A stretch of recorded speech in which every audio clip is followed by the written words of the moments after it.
NyanCave! Hi, welcome back. It's Ace Attorney. Hell yeah. Can you believe it? Did you try crossing your eyes at the thumbnail? Did you see it? I spent a lot of time making it 3D. This right here. Uh-huh. Hold on, people can't see what your face is doing. I need to show them. Oh. Cross your eyes and make this 3D for everyone. Look at that. Isn't that cool? Isn't that cool? I got like freaking layers going on. Damn. I just can't. It doesn't work for me for some reason. It doesn't work. And when I cross my eyes, I lose all control of my tongue, apparently. Oh, that's not what I wanted to do. It feels great, though. You know what? I don't disagree. Like sometimes you just lose control of your tongue and then suddenly, you know, tongue's out. Tom used to be the worst for that. What, losing control of his tongue? Yeah. Hell yeah. I remember all this. Didn't you do an intro where Tom's tongue was trying to escape his mouth? I think so. I should have just done one with a lot of mouth noises. A lot of... Yeah. Anyways. People hate mouth noises. Yeah, I do. I really do. Have Gina testify!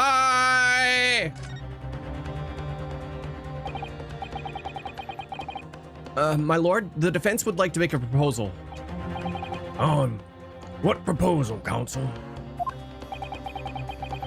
While the court awaits the arrival of Mr. McGilded's small box, I'd like to call the defendant, Miss Gina Lestrade, to the witness stand. The defendant. What I really need from this case is for the small box to contain a smaller box, and then we spend 30 minutes talking about the smaller box within the small box. And then we mail that box to the courtroom. And then when it gets here, we smash it with a hammer. That's Emperor's New Groove. Hell yeah. Yeah. We'll turn him into a flea. It's all coming together. A harmless little flea. Put it in a box. We'll put that box in a box, and we'll mail that box to ourselves. When it gets here, we'll smash it with a hammer. Really good little bit. Absolutely. To what end?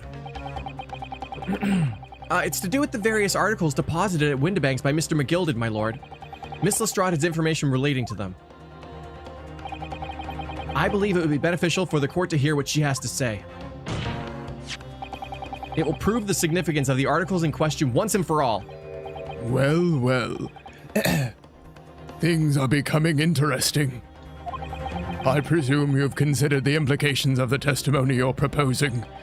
In particular, the impact it'll have on the accused's standing, and indeed your own. Damn! He knows! He knows everything! He's an asshole because he cares! I have. Lord Von Zeeks, would you care to explain this last remark? The prosecution accepts the defense's proposal. I move to interrupt the cross-examination of the current witness to hear from the accused herself. I imagine that Von Zeeks has been trying to, like, get us to do this the entire time and has been trying to wink at us from across the aisle, but he's just really bad at winking, so it just looks like very intense blinking. Yeah. He writes in his diary, "Dear diary, today I tried to help Mr. Naruhodo get it all together. Master plan. I'm just so socially awkward, though. I just can't get my point across. I showed him the bottom of my boot. Everyone knows what that means. I tried winking, and it didn't work. My boot didn't work. What is there I can do?" I sent 3 messengers, but I hit all of them in the head when I threw my bottle back. What are the odds? Oh, diary, I'm just such a mess.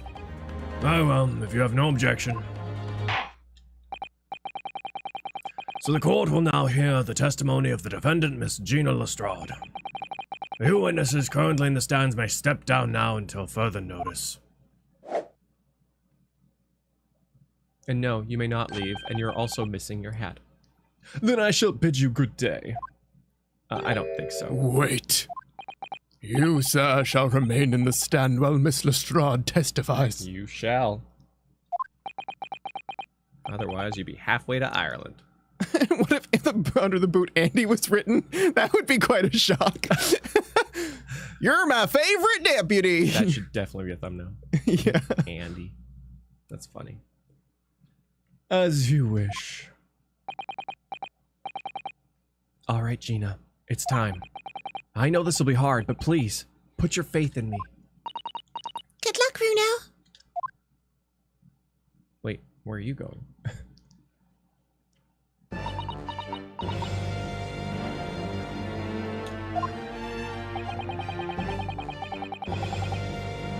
The articles that Mr. McGilded had deposited in Windibank's pawnbrokery are intimately related with the omnibus case, the trial of which was heard in this courtroom 2 months ago. Yes, and I remember this young lady being brought before me in that trial as well. That's right, my lord. Her testimony helped to establish the innocence of the defendant, Mr. McGilded. The omnibus case was intriguing, to say the least. And now here we all are again. The same players in that trial facing each other once more. Well, subtract, 1. A twist of fate, perhaps, my Nipponese friend. I've noticed that you're only kind of nice to me when you get your way. That is how relationships work.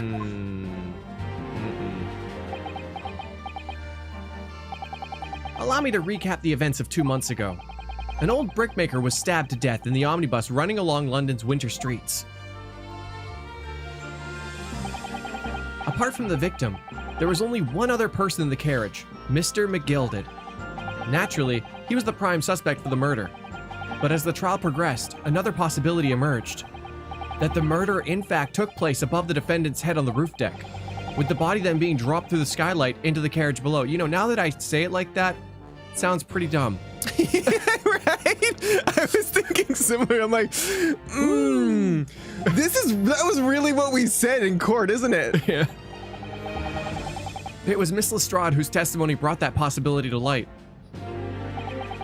At the time of the incident, Miss Lestrade was concealed under a seat in the carriage, hoping to pick the pockets of unsuspecting passengers. Then, immediately after the trial, having been acquitted of the murder, Mr. McGilded got lit. In the most extraordinary of circumstances. It appears I've spontaneously combusted. A mystery that remains unsolved even now, 2 months on. As indeed the omnibus murder itself. Be that as it may. Looking spiffy in that suit, Clay. Where can I get one? Oh, Noah! it's standard issue for communications officers. I'm sorry. It fits you so good. Yeah. Dang. I know one and, spent the night or whatever, so left his clothes everywhere. Not just gonna leave them. No. No.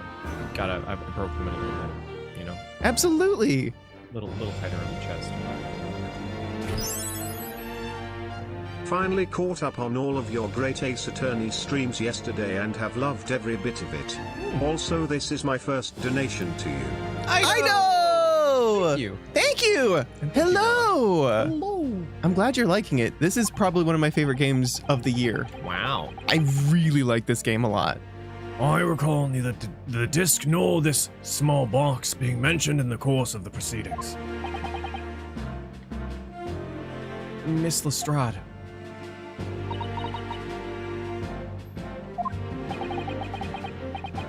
Would you tell the court now, please?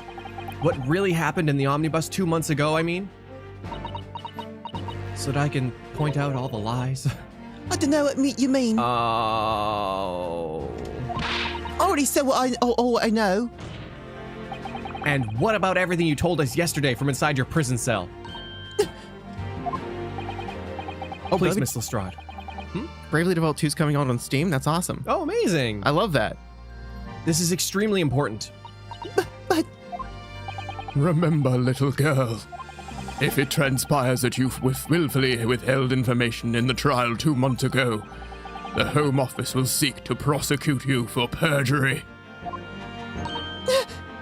it's better than murder. It's better than murder. And naturally, you will lose all credibility as a witness. Although, let's face facts, you have little credibility to lose. Ginny, don't listen to him. Please, you have to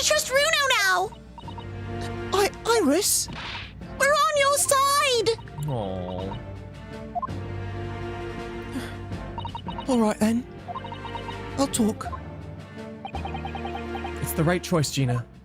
Well, it would seem that my learned friend is hell-bent on bringing the entire courtroom down about his ears. So be it. I must confess that I'm struggling to understand what on earth is happening here. It's like some sort of best friends club that I was excluded from. Again. However, it would appear that Mr. McGilded's pawned articles and that extraordinary case of the omnibus harbor secrets with which we have hitherto been unaware. So, Miss Lestrade, you will now give your testimony before the court about the events of 2 months ago. You will reveal the truth, a commodity sorely lacking in your original statements. Well, this is it then. Everything's gonna come out now. Like Van Ziek said, this could bring the whole courtroom down about my ears. But as a lawyer, I'm prepared to take that risk. Bring it down! Velp. Adam! This bring a whole new meaning to the phrase throw 'em under the bus. Literally. But this is for a good cause. Better than murder, at least. Adam! I don't think that's right. I think the phrase is throw them in the bus and light it on fire. I'm Yeah. pretty sure that's how that goes. The old adage, yeah. Yeah, the old adage. Take them, throw them in the bus, light the bus on fire, And lock it. lock the bus. Lock the bus. And tell no one to help them. The real truth of the omnibus case. Truth is, that Brickmaker Cove was in the cabin of my omnibus the whole time. When the Irishman dragged me out from under the seat, I saw that disc on the floor. All of a sudden, I had a scream from over my head, and a pair on the roof deck went to call the cops. Called the slop, sorry. That's when McGilded slipped to drive us some tin to do a run to the pawn shop around about. Beppo! Beppo! Beppo's That was like, the true victim of this. I'm just trying to make a dollar. Oh, the slops. Yeah, it is the slops. Oh, that's funny. Huh. Call the slops. He threatened me not to snitch, not to say nothing to no one about what I'd seen or heard.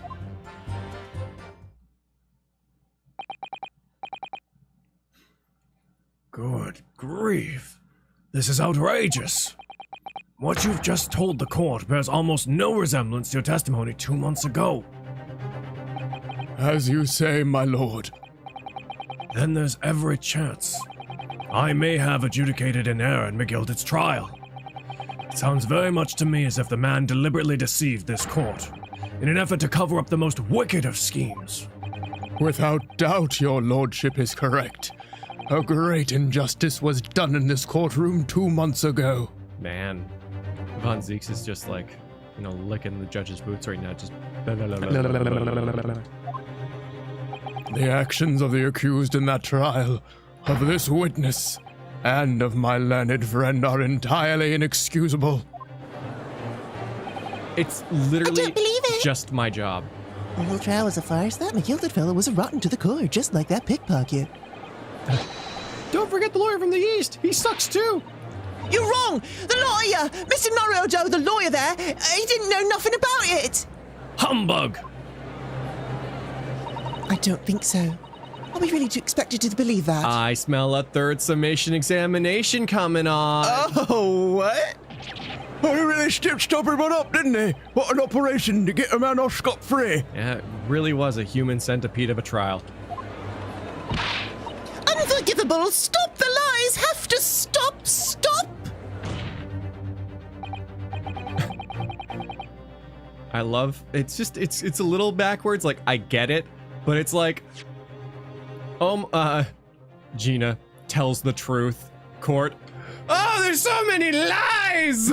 Why is everybody lying? I can't follow along. The lies. And Lies. also, I really do feel like the Skulkins kind of prepped for this, you know? The Was they're lying? Yeah, the Skulkins, like, well, you know, like they push to the limit of lies because they did so many lies, and now we're like the truth, and they're like lies. Yes, the defense made a terrible error of judgment, and I intend to take full responsibility and suffer whatever consequences are deemed appropriate. However, It's imperative that the court allows the witness to elaborate on her testimony, because the true significance of McGilded's pond articles must be brought to light. Very well, my learned student friend. Our relationship with Von Zieks is, like, evolving. Learned student It's friend. changing, evolving. Given the depths of calamity you have just plunged yourself into, this may very well be worth hearing. Words fail me. This situation is utterly deplorable. Mr. Naruhodo, Yes, my lord. I will decide upon your fate following the conclusion of this trial. Of course, my lord. Blimey, Mr. Naruhodo. Now, counsel, proceed with the cross-examination of your defendant.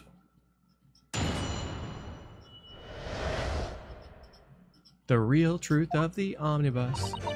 Truth is, that Brickmaker Cove was in the cabin of the omnibus the whole time. Hold it!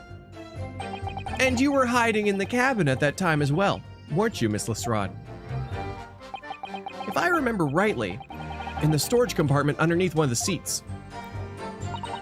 Yeah, that's right. It's pitch black under there, so you can't see nothing at all. Now, in your testimony 2 months ago, I feel certain that you claim Mr. McGilded was the sole passenger. Did you not? False testimony, my lord. That's what he told me I had to say. But it's important that you tell us the truth now. Were Mr. McGilded and the victim acquaintances? I don't know. But I did hear him talking a lot. What were they talking about? Well, I couldn't hear too well, but if I had to say, I think it was about money or something. He kept talking about buying and not buying. Perhaps business dealings of some kind. Well, anyway, it got louder and louder. It started to sound like a proper fight. I was pretty scared by then. I hardly dared to breathe. And then, all of a sudden, I heard a noise like someone keeling over on the floor. It was blooming loud and all. And I believe you let out an involuntary scream. Yeah, that's what gave me away. Ooh.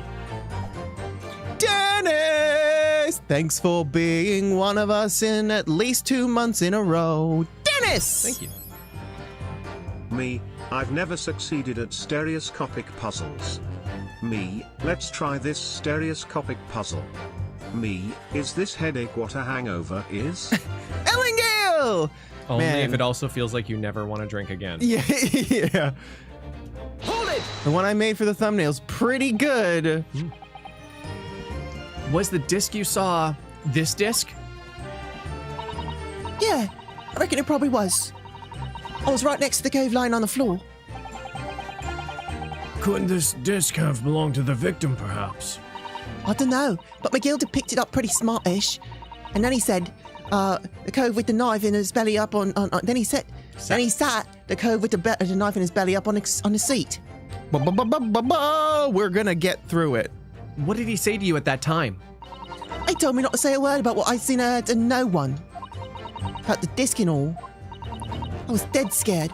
The way he was looking at me, I thought, if I didn't go along with it, I'd get stuck with that knife too.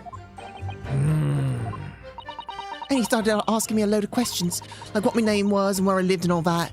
He asked me about being a diver too. But after a while, what happened in the carriage was noticed. Yeah, that's right. First there was a kind of rapping noise. All of a sudden, I heard a scream from over my head and a pair on the roof deck where it's called the slops. And there were 2 gentlemen occupying the seats on the roof deck, I believe. That's right. He must have looked down through the skylight and noticed the cove with the knife in his guts. When they screamed, the driver pulled up the horses and McGill got me out of sight. Thanks, sir. Out of sight. Where? Back under the seat where I started off. Once the carriage came to an halt, The two coves from the roof ran off the first just slops. If they immediately left to fetch the police, it would appear they were entirely unrelated to the incident. So that left McGilded, the driver, and you still at the scene. Yeah, only the driver didn't know I was there because I was under the seat. I had the cabin door open and a voice from outside. The driver, yes. He also testified in the trial, I believe. Oh, Beppo, you sweet man. Oh boy, he's in for it now, I'll tell you that Oh, much. poor Beppo. A fellow went by the name of Beppo, if memory serves. Sweet man. Just trying to make $1. More like 5 guineas or whatever it was. 5 guineas, I know. Too bad OnlyFans wasn't around. I'd sub to his OnlyFans. He could teach me how to do horse driving. What did McGild and the driver have to say to each other? I don't know what happened. And stuff like that mainly. That's when McGill had slipped the driver some tin to do a run to the pawn shop around about. That pawn shop obviously being Windibank's on Baker Street. Just a moment, counsel. Do you mean to tell me that the driver gave false testimony in that trial as well? Perhaps the excursion to the pawnbrokery slipped his mind while he was in the stand. Indeed, Lord Von Zeeks. Did Von Zeeks just defend Beppo? Absolutely. Because Beppo's a sweet man, and his OnlyFans is wholesome, chat. Wholesome. McGilded took his coat off and gave it to the driver. He folded it up all careful-like, before handing it over. When I saw him do that, I remember thinking, that coat, what's in it gotta be worth a few bob? Yes, Gina was sure the disc must be worth more than Mr. Windibank was suggesting, wasn't she? I remember her quibbling with him over the price that afternoon at the pawnbroker. The driver looked pretty happy when McGilded flashed some brass in his face. He went running off in a lick. Then the bog trotter called to me and told me to come out from the drag's cabin.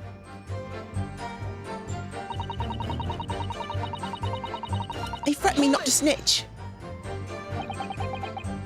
Threatened you how exactly? Told me I'd only be able to scarp if I did exactly what he said.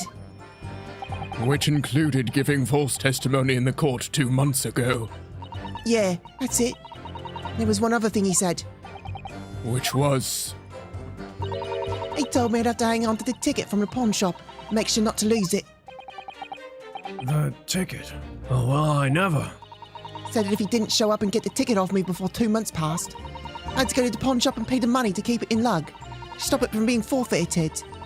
He left me with some brass to pay for it. But really, why on earth would Mr. McGilded have done such a thing? Depositing his overcoat with a pawnbroker before the arrival of the police. It makes no sense at all. There would seem to be only one logical explanation, my lord. What McGilded had the driver deposited at Windibank's was something he didn't want the police to see. Something very important that he needed to hide at all costs. Anyway, after that, he let me go, so I laid it before the coppers showed up. Well done, Gina. It can't have been easy to tell the truth like that. Ginny's really putting her faith in you, Runo. Yes, and to thank her, she'll have to face the charge of perjury once this trial's over. So I need to use the time we have now to get as much information out of her as possible. It's time to really go for it. Press her on every statement. Already done. I suppose I should. Oh, and another thing. What's that? Oh! Take a look at those two. Isn't it strange that they've been whispering to each other the entire time? Gregson! Gregson. Oh, unless that dude's like a special agent or something. If he pulls off his face and it's Hosonaga under there. Oh my god. Yes, that is strange. It looks like they're having a secret discussion about something. Is that allowed? Is that legal? I'm not sure I'm completely comfortable with that. I wonder if there's anything I can do about it. Huh.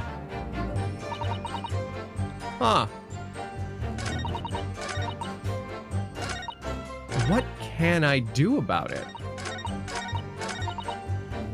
Is this another situation where we have to press again? I'm wondering that.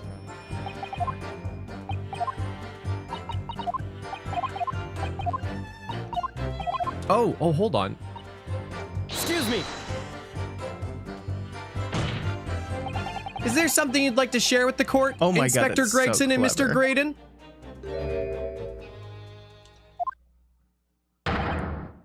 Inspector! Mr. Graydon! Oh, blimey, you're trying to give me a heart attack. You've been whispering to each other for quite some time now. Tell us, what is the discussion about?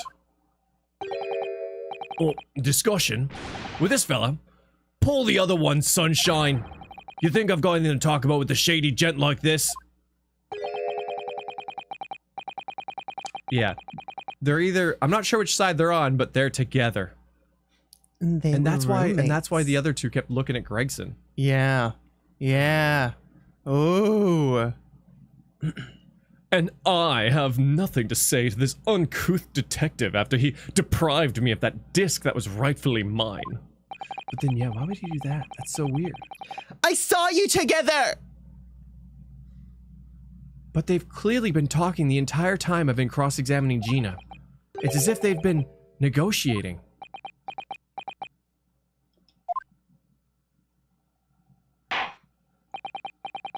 Oh, hi, Allison. Thank you, Mr. Strahd, and thank you, Counsel. I've heard enough. I believe we now have a reasonable understanding of what actually transpired on the omnibus. It would appear on the night 2 months ago, a negotiation was taking place on the omnibus. A negotiation concerning this disc. However, matters did not run smoothly. When the parties involved began to quarrel over price, McGilded took what he wanted by force, at the expense of the other man's life. Which proves my point. The disc is clearly extremely valuable in some way. Although I don't understand why as yet. And 2 days ago, precisely 2 months after the omnibus incident, McGilded's coat and its contents were due to be forfeited. I didn't know what I should do with the ticket. I mean, the cove died right after his trial. I knew that. So you decided you would try to claim the articles as your own. Well, why not, eh? They were going to be forfeited. Why shouldn't I have got them? Anyway, you can't blame me for thinking about it. Thinking ain't no crime.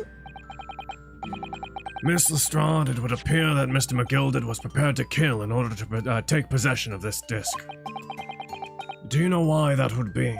I ain't got a clue. But I reckon it must be worth a fair bit of brass. He's probably going to sell it.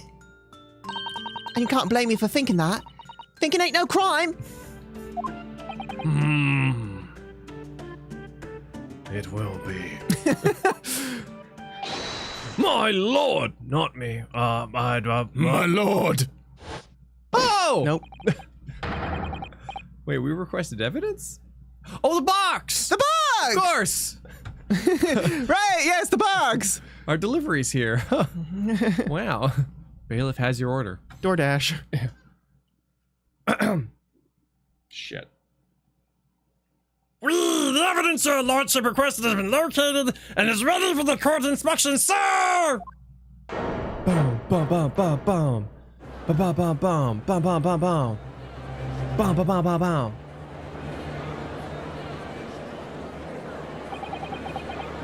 The mysterious little box deposited by McGilded 2 months ago.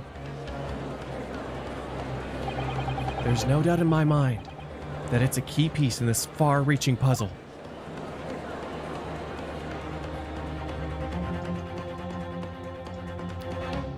Go off, violins. Go off, Triangle Man! Ting, ting, ting, ting, ting. I love Triangle Man.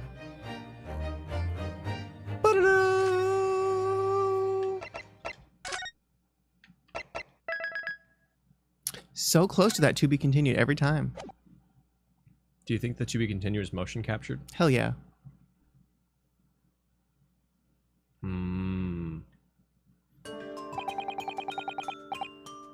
So this is the article in question, is it? The small box deposited with the pawnbroker by Mr. McGilded 2 months ago. And on the night of Mr. Windibank's murder, the only item on the shelves that was touched by whoever broke in the shop.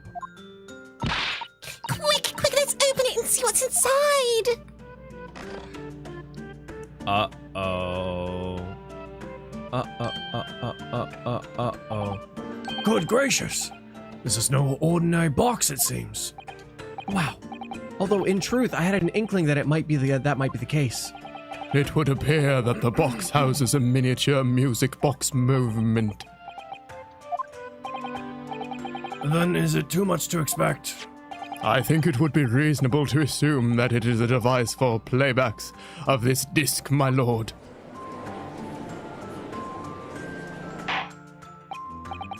So, here we have the means to play back Mr. McGilded's disc, deposited at Windibanks at much the same time. Not strictly correct, my lord. It was not McGilded's disc. It was the disc of his victim on the omnibus. But why, for heaven's sake? Are we to understand that the brickmaker was trying to sell this music box disc to Mr. McGilded?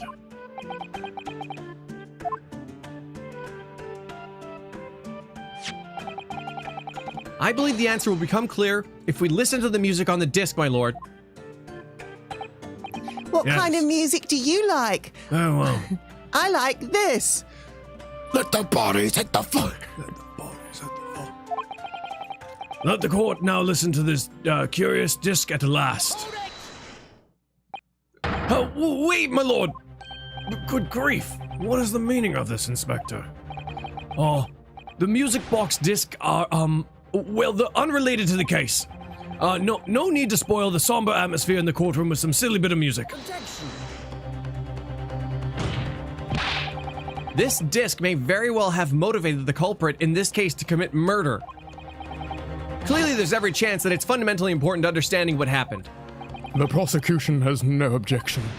Oh, but that piece of evidence is police property.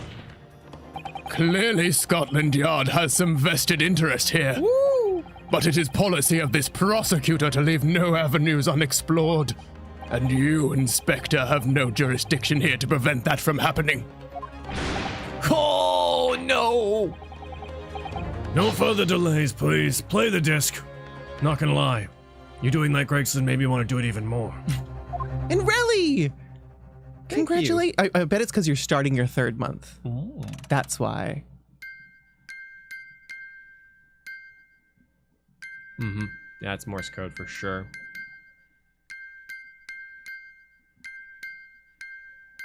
This is my jam.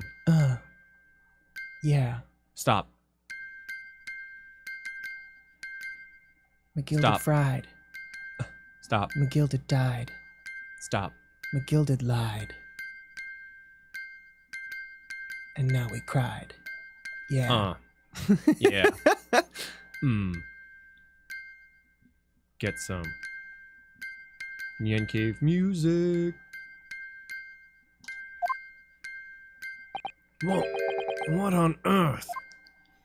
Currently twerking on my bed. That's certainly not what I would call music. No. It's just the same note playing over and over again in an irregular sequence.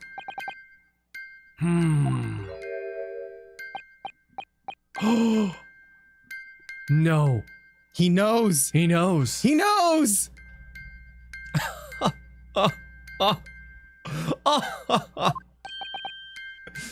Mr. Graydon.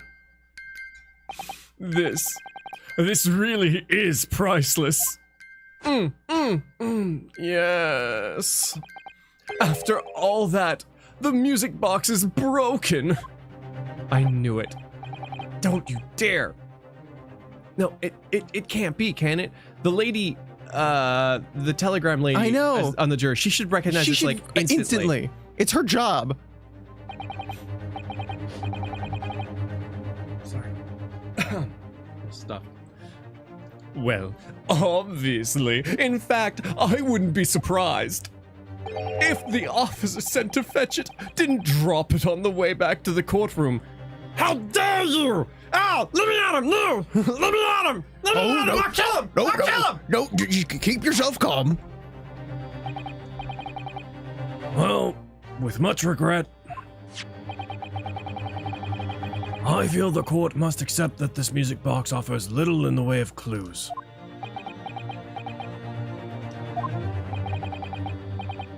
Are you ready to move on, Council? Oh, come on. Yes, alright, it does sound as though it's completely broken, but is it? Could this music emanating from the music box possibly be a new clue? It could be a clue, It could be a clue.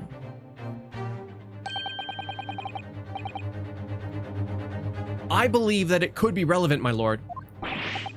Good lord! But how can that be?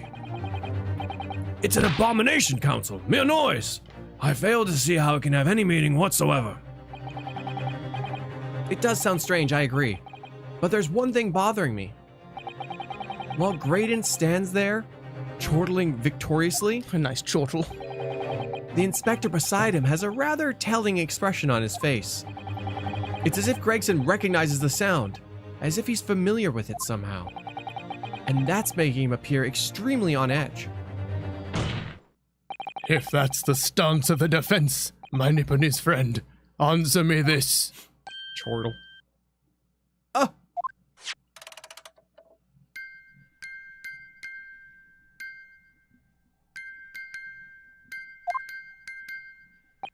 Just what relevance do you propose this woeful chiming has on the case?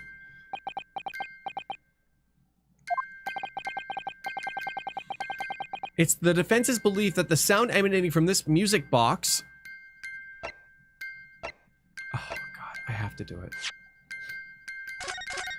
Is a new type of music. I gotta do it.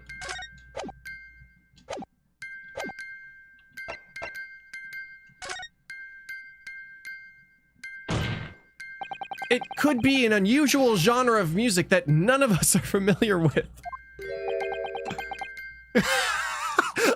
I never noticed he kind of looks at the screen when he pours it like, are you hearing this shit? I drink to forget your stupidity.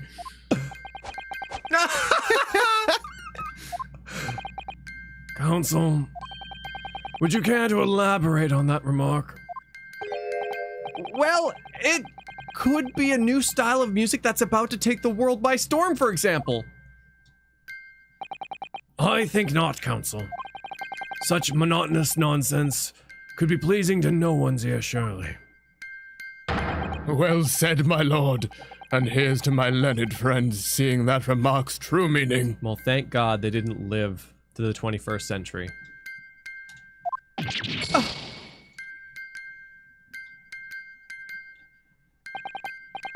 The music, or whatever you want to call it, has to be relevant somehow. Which might actually be the point. Let's see if you grasp the question better next time around.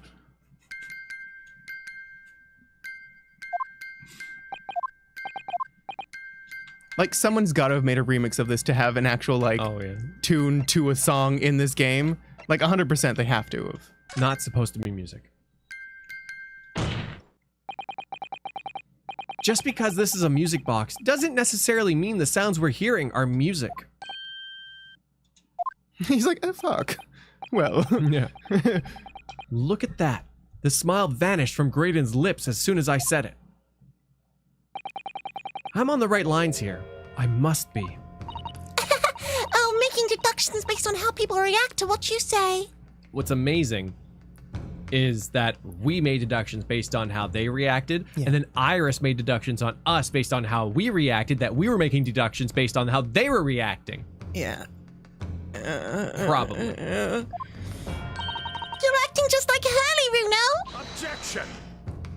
The sounds we are hearing aren't necessarily music. Well, now that you've told us what they are not,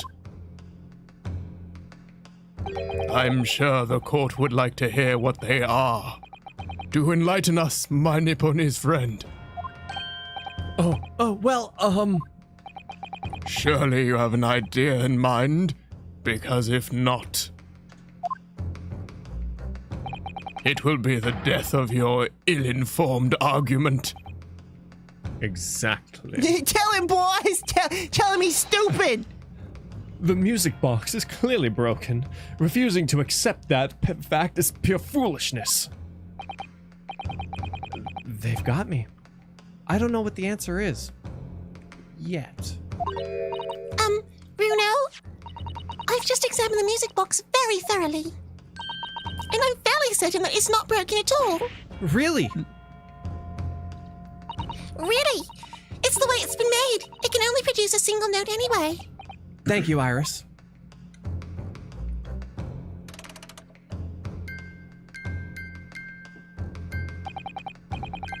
All right. Well, if the music box isn't broken, it must mean that the sounds it's producing have some significance that isn't musical. Man, they really like lay this up for you, you know?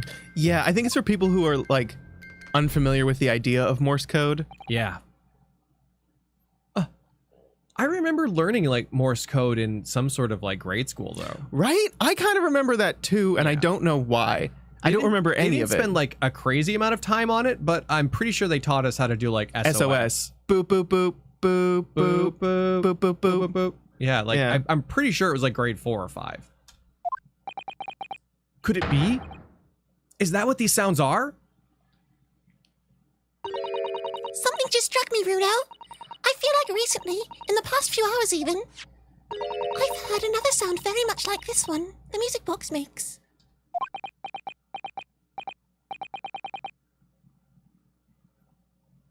New Island is Poggers? Monkey? Like Monkey Island? Like the ABBA song? I keep forgetting about that game. We should play that sometime. Monkey Island. Monkey Island, where we insult people to death. And Murray's there. I Really? love Murray. Oh. Yes, it's a familiar sound. Actually, Iris, I was just thinking exactly the same thing. I'm going to have to press the defense for an answer. If your assertion is that the sound produced by this music box is in fact not music at all, then what the devil is it, Counsel? All the evidence we've seen so far, all the testimony we've heard, it's all pointing to one single answer now. The prosecution demands that my learned Nipponese friend presents proof now. Tangible proof of this latest wild speculation. The disc is McGilded's Tinder profile on sound. I'm looking for a nice lass to settle down with. Very firm bottom. All right then. Like a baseball base.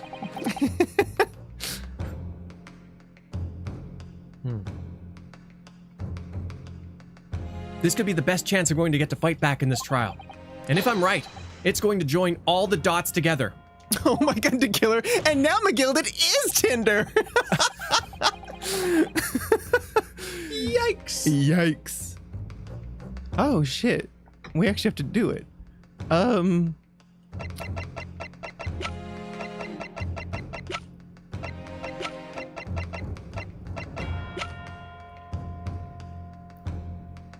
We could, you don't, do you think it would, I mean, I'm pretty sure before the newspaper we have to just like be like, it's Morse code. But wasn't there a thing here that might have mentioned? yes, look, Ministry Mole, classified secrets may have leaked overseas from Ministry of Justice. So I mean, like, we could literally just be like, it's this, because of this.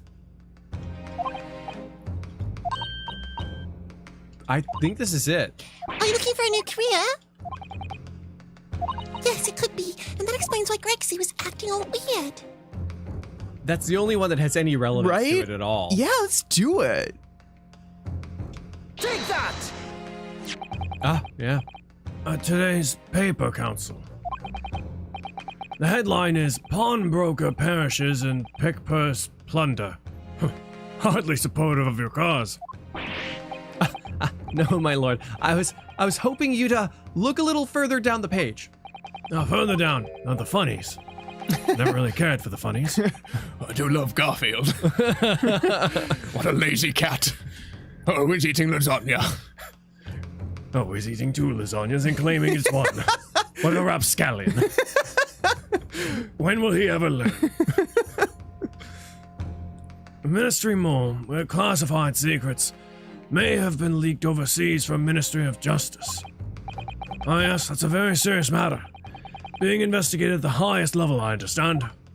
I have heard that international transmissions along supposedly secure lines are somehow being intercepted. and leaked to various countries. Presumably, those transmissions are in the form of wired telegrams. Of course. Juror number 5, your input, please. Stop. Oh, me, sir? Mm-hmm. Whatever is the matter? You told the court before that you worked at the same communication station as Mr. Graydon, did you not? Yes, that's correct. And the particular station where you work deals with government communications and newspaper reports. Oh, yes. We're not your run-of-the-mill communication station at all. Our work is extremely important. Then tell me, is this not a very familiar sound? Oh, yes, I drop it like it's hot to this all the time. You don't mean to say, is it? That's right, madam. It bears more than a passing resemblance to the sound made by your telegraph machine as you tap it. I believe it's called Morse code?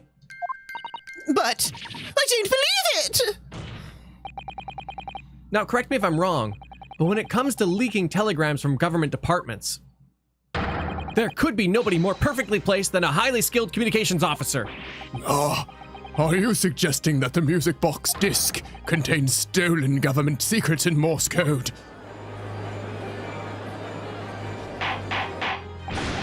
Order, please everyone, order. This is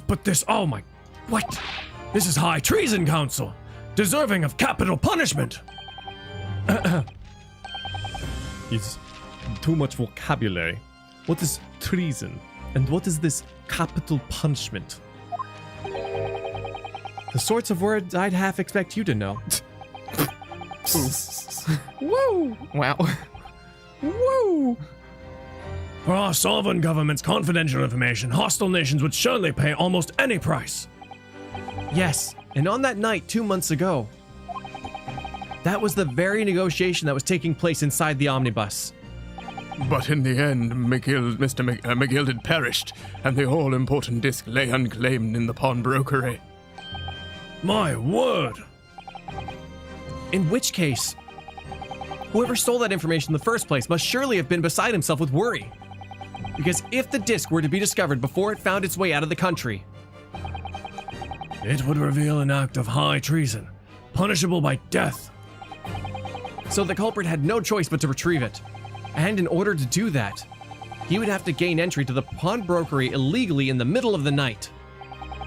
Because the article left behind at by Mr. McGilded would incriminate him too much if it got into the wrong hands. Isn't that right, Mr. Graydon?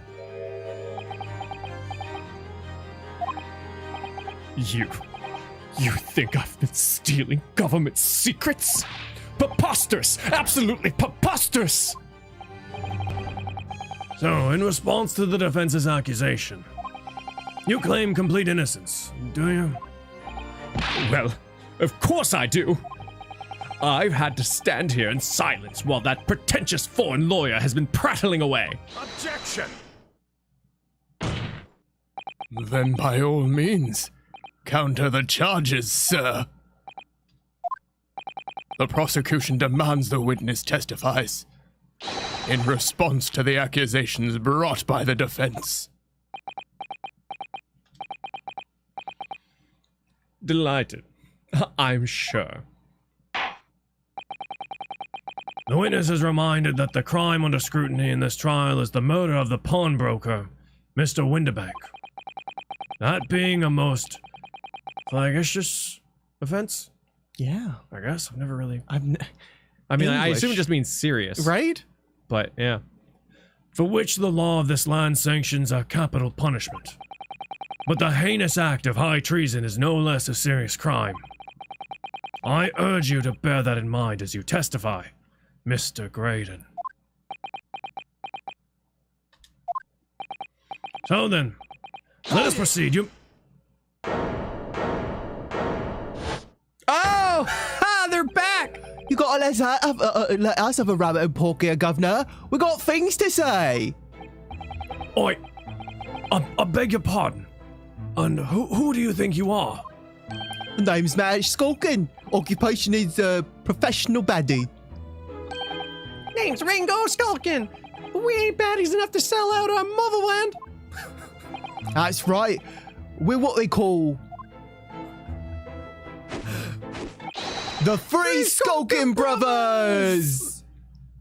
He's so in on it. I swear, his hat's gonna come off. He's gonna have some hair. I hope. He's gonna, like, you know, Please. because they can't. Because, like, it's the Three Skulkin Brothers. He's clearly taller than them, right? And they would go in the thing. It just it all The mustaches. It all fits. The mustaches. The hair color. Yeah, it's just, oh god. And like how much Gregson just doesn't want to be lumped in with them. Like, but you can't line this shot up and tell me that Gregson is not one of them. Yeah.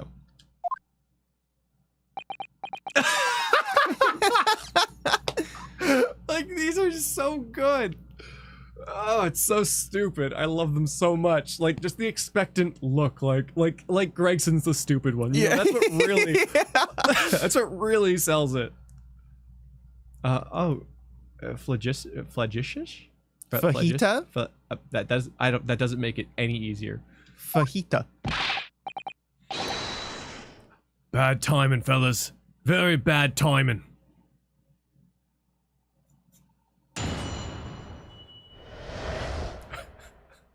We may be criminals, but we are British criminals. We'd never betray our queen or country.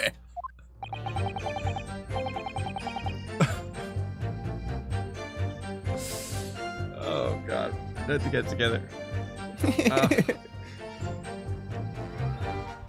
Oh.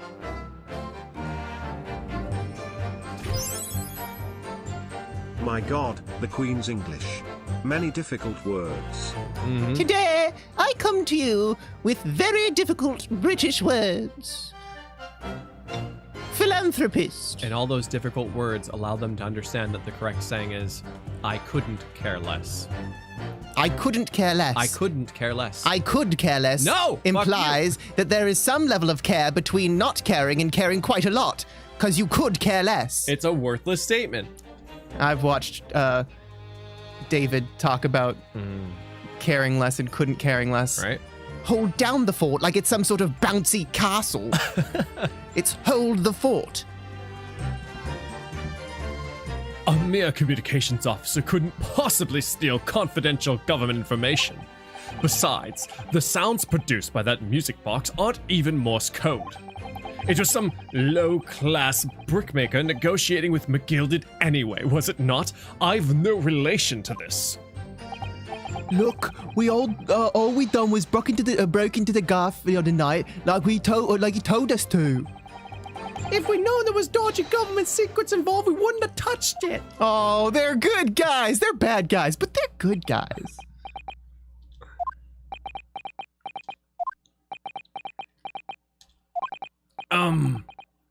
Mr. and Mr. Skulkin. What, Mr. Ado Governor? What's up?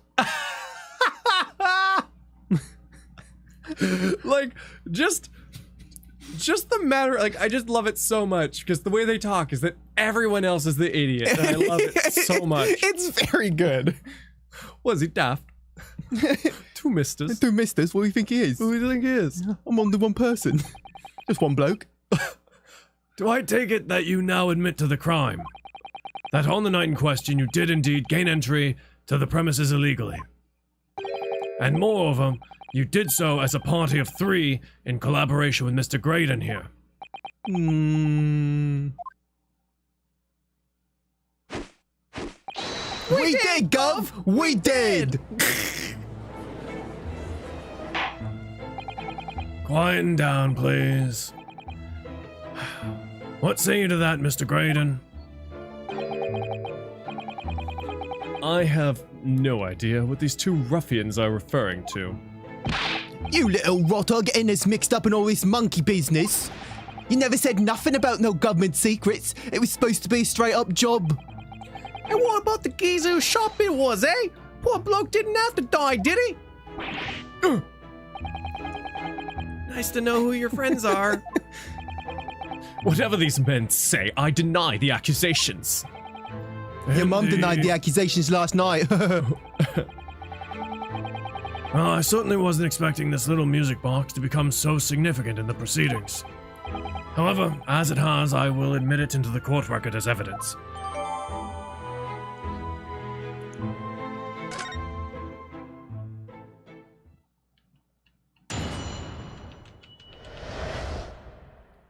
Graydon's counter.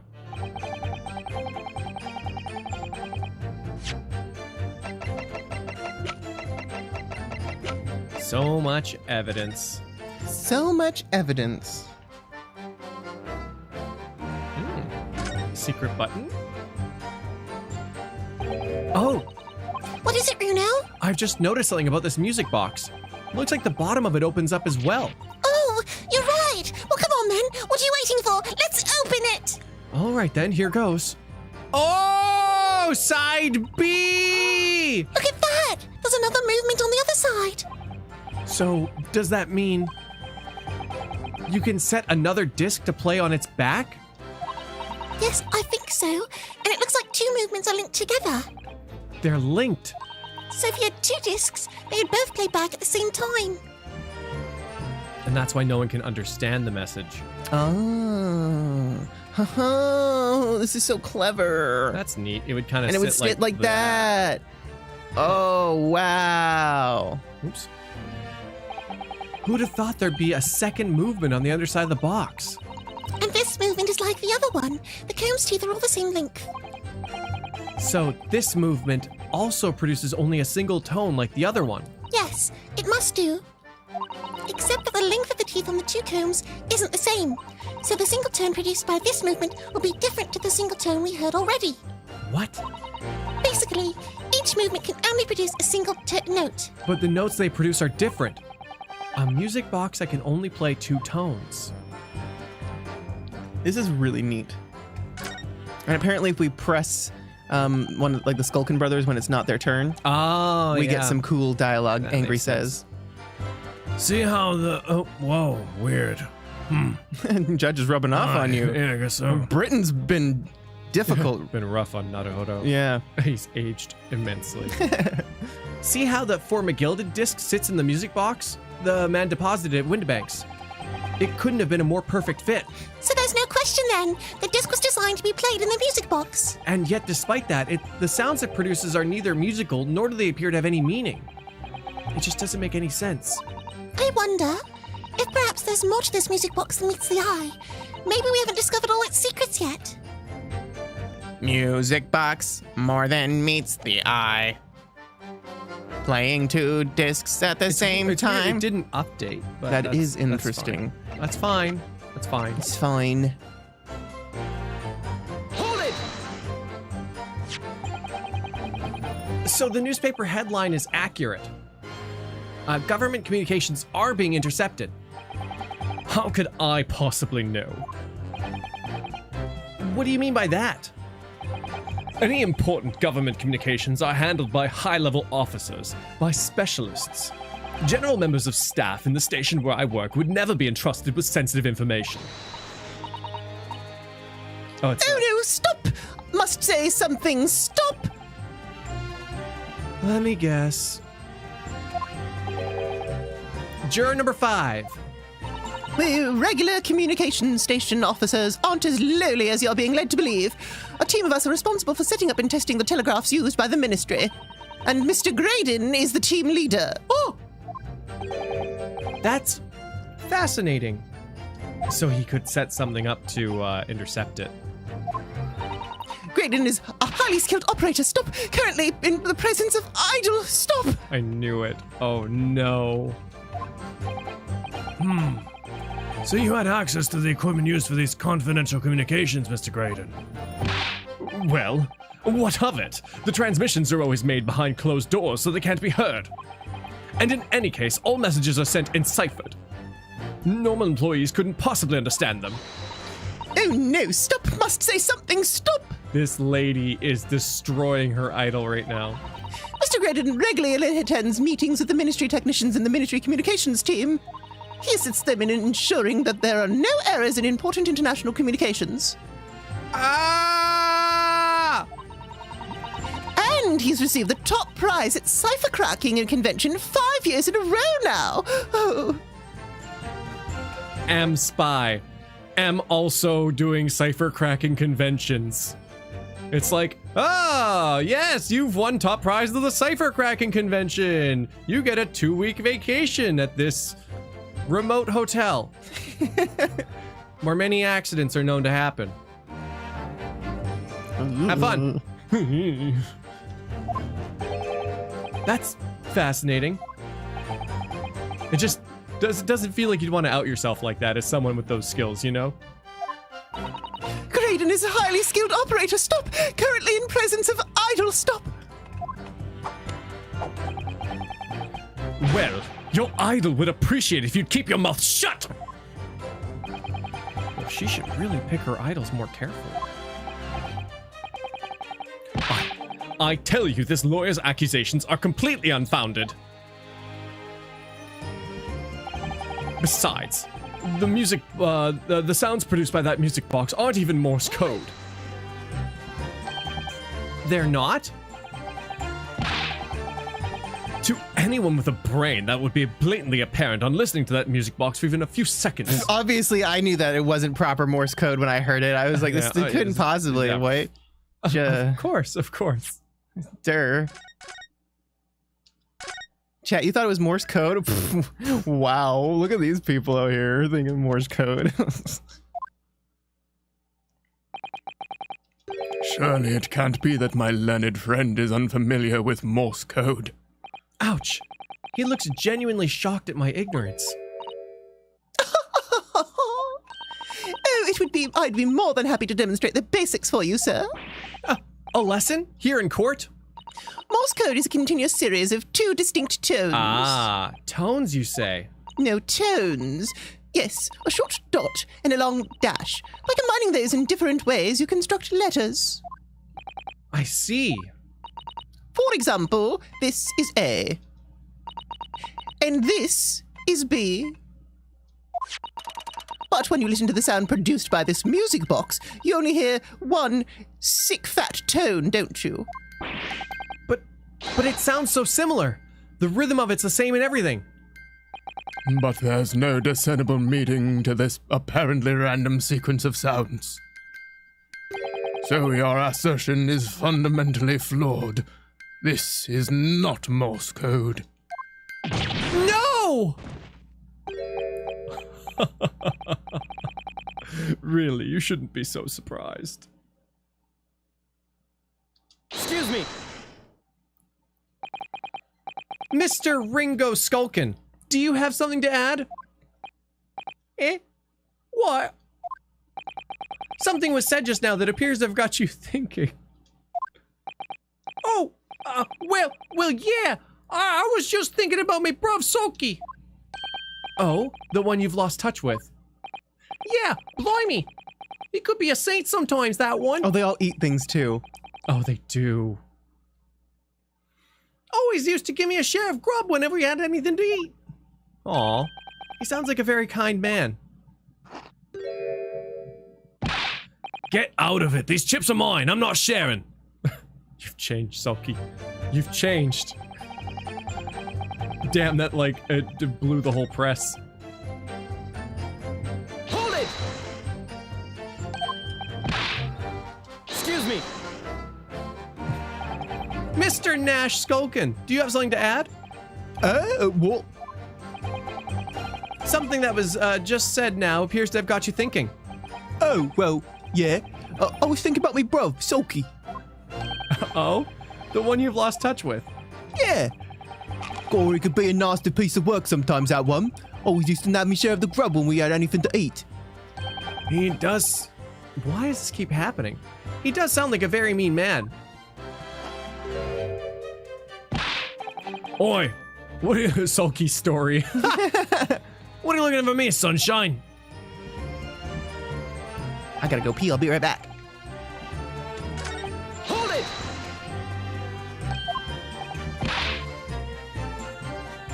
Excuse me. Is something wrong, Inspector? Inspector Gregson. I can't be here. I haven't got time to stand around the bloomin' stand. Oh, I need to get back to the yard. Who knows what's kicking off while I'm swanning around here? are you referring to the emergency you've been talking about since yesterday? I haven't been talking about anything of the sort. That's a top secret assignment, that is.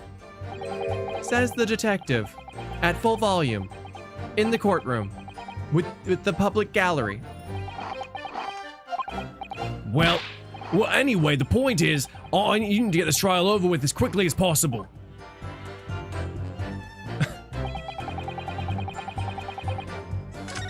Hold it! We got a second here.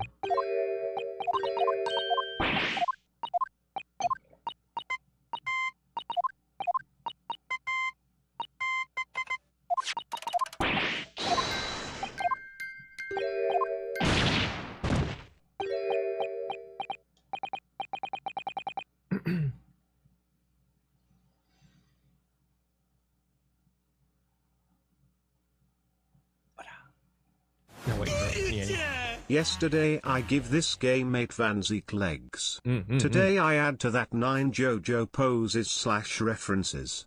And 1 Kazuma in heaven, baby angel. 1 Kazuma. Monosqueven Anime, thank you. Thank you, Monosqueven! Jura 5 fans. Stop. Stay winning. Stop. Cyber Saiyan!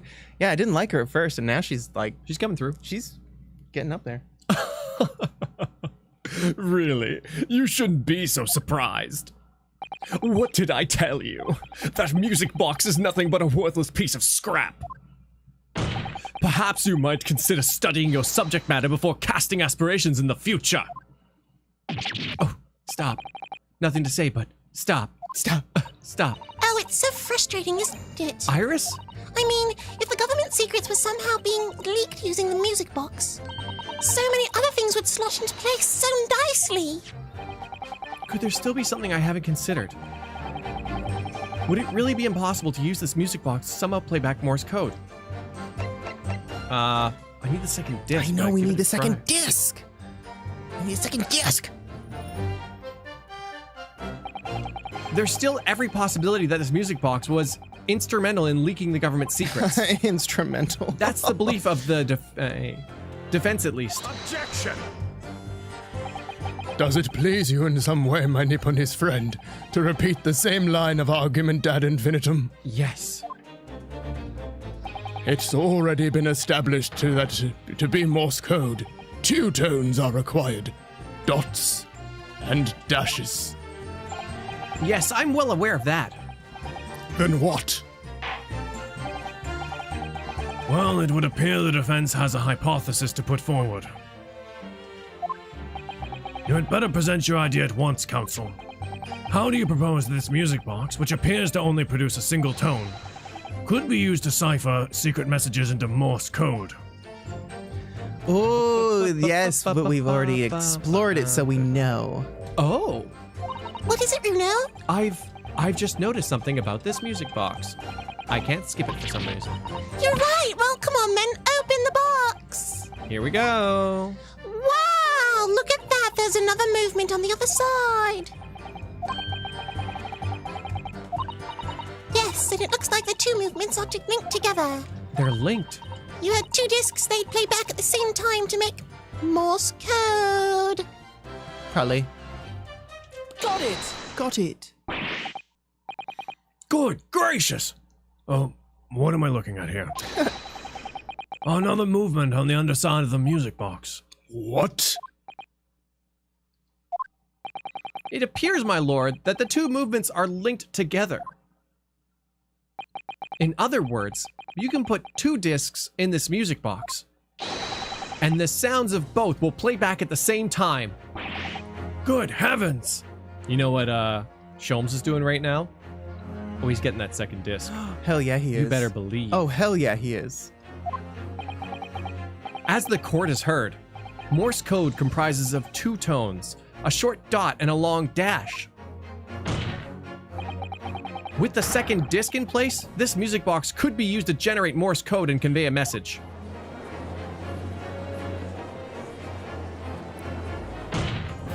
This is beyond a joke. I'm sorry? This poor excuse for a lawyer has absolutely no evidence to support his claims. Though, of course, if my learned friend were able to present the court with a second disc, that would be another matter. Well, No! I can't at the moment. and may I remind the court that this, as the witness has pointed out, he was not the one in the omnibus with McGilded 2 months ago, striking a deal over the disc or discs. Indeed, that was Mr. Mason, the bricklayer. Exactly. I had nothing whatsoever to do with it. Though it has holes, I must admit the argument presented by the defense has much promise. I believe the cross-examination should continue. The link between Graydon and the victim of the omnibus case must be somewhere, but I haven't found it yet. Oh dear. It looks like you need to give your argument more strength, Bruno. You will reiterate your testimony if you please, Mr. Graydon.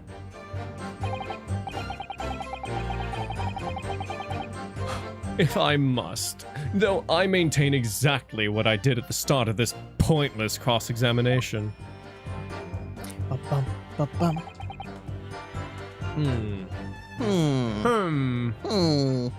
Hold it! So, 2 months ago in that omnibus, McGilded killed the brickmaker and stole the disc. Mr. Mason was a single man with almost nothing to his name. It seems he lived in an artisan quarter some years ago, but people there remember little about him. That doesn't make much sense though, does it? How would a humble brickmaker come to acquire secret government information? How indeed. There must have been somebody else involved behind the scenes in all this. Somebody who acquired the disc and gave it to Mr. Mason, in order to take it to a meeting with Mr. McGilded to negotiate a deal. Dear me. You may have it in for me, sir, but I assure you, I have far more class than that. An old brickmaker from an artisan quarter and this well-to-do communications officer. If only I could find some evidence to link the two of them together. Smug.jpg. If you have nothing more to add on that note, let us return to the witness testimony. Look, all we done was break into the Gafford the other night, like what he told us to do. No, GD, it wasn't Ringo and Nash who literally stopped lying the moment murder and serious secrets were involved. No. Treason was the word, and government secrets. They were cool with murder. Yeah. Especially considering they probably shot Holmes. They weren't cool with murder, but they're like, no, I didn't have to die. Yeah, you didn't have to do the murder. But... Hold it! Treason was the word that really got them. And government secrets. Like, Mr. Graydon told you to do, you mean? That's it, yeah. Who else, eh? Silly me thought he was just popping over for a matter of all them years. What, the rotter's got Rotter had a dodgy penis? Hey, Ash? But they're still awesome. They're still so good. Let me stop you right there, Mr. Skulkin. After all them years, you say? I'm sorry. They panic shot him, which honestly I believe it, right, Zio? Yeah. I can see them being like, oh shit, I'm sorry. I definitely don't think they accepted the job of murder at all. It was just like a B&E, you know, a light B&E. Yeah. You know, good guys. And they probably truly believed that she did it, and they were lying to protect themselves from being murderers, basically. Yeah. But they didn't stop and question it. No. Not that I expect them to. But yeah. Not exactly. They're like the villains. No, they were bad guys. Never mind. You know what? Fuck it. Let me stop you right there, Mr. Sulkin. After all them years, you say, the baddies, but I love them. That's all. They're like the two pirates from Pirates of the Caribbean, the first movie, the one with the fake eye and the other one. Oh, yeah. Hello, puppets. Yeah, they're pretty good too. They're not bad guys. They're bumbling. Do you mean to... Why does this keep happening? Why is the judge in your I mind don't so know. much? Do you mean to tell me that Mr. Graydon is an acquaintance of yours? I'm not gonna lie. Ryunosuke and the judge's voice, they live in the same place, but one's like this and the other's like this, and it's just like a little like slider, like back and forth that basically like flips between in the back. I feel that. And sometimes the slider's just in the wrong spot today, I guess. I don't know. We're the sociable kind of baddies, you know.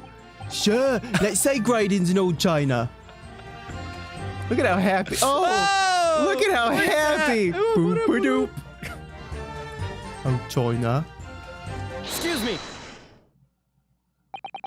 Is something wrong, Mr. Skulkin? No, the other Mr. Skulkin. Oh, what? Who? Me? When your brother was testifying just now, he said something that seemed to cause you to react. Oh, I was just remembering the old days, that's all. We used to have a right old laugh together way back when. Together with Mr. Graydon, you mean? Yeah, with Ash, I mean. You look at him now and his fancy whistle and flute, and you wouldn't Adam and Eve it until... Adam and Eve it. You wouldn't Adam and Eve it. You wouldn't believe it. But when we was younger, he was from the poor part of town just like us. Is that so? But he was always a leery one. He had the brains, had the savvy, always coming up with smart ideas like what would never have gone through our heads. Oh, blimey. Ain't that the truth? Remember Milverton and Skulkin's Milk Run?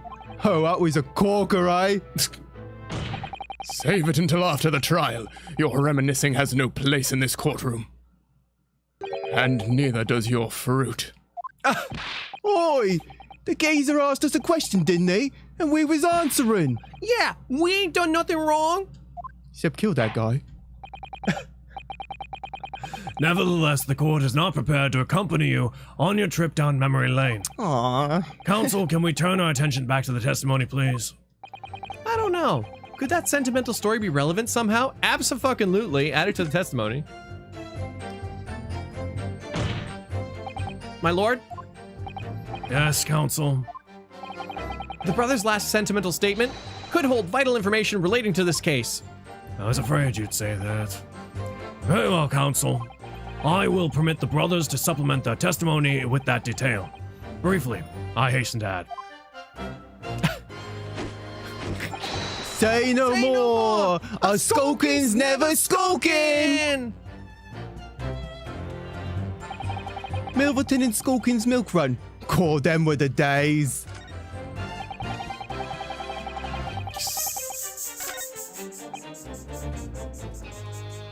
I think this is the... I just want to finish this one. Because it went ba-ding, and I did the thing, and I just want to see the end of it. Yeah, for sure. Enough! Why don't you baddies desist with the fiction? They're so hurt. Obviously, I don't know these men from Adam. Now, for the last time, stop trying to implicate me in your sordid thievery. Well, that's blooming nice, isn't it? Little turncoat. Fine, if that's the way how you want it. Two can play at that game. We ain't never heard of this geezer before either. Don't know him from Adam.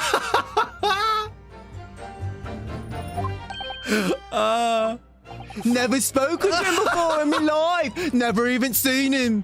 Not even this time. Never, Nash! Never! Good grief! Such a blatant lie will never stand in my courtroom. Well! All they'll say is this. So stupid. Please, enough. Stop. He's already dead. Stop. Adam! Thank you. It was a bit of a delay on that one, but it works here too. Yeah. Hold it!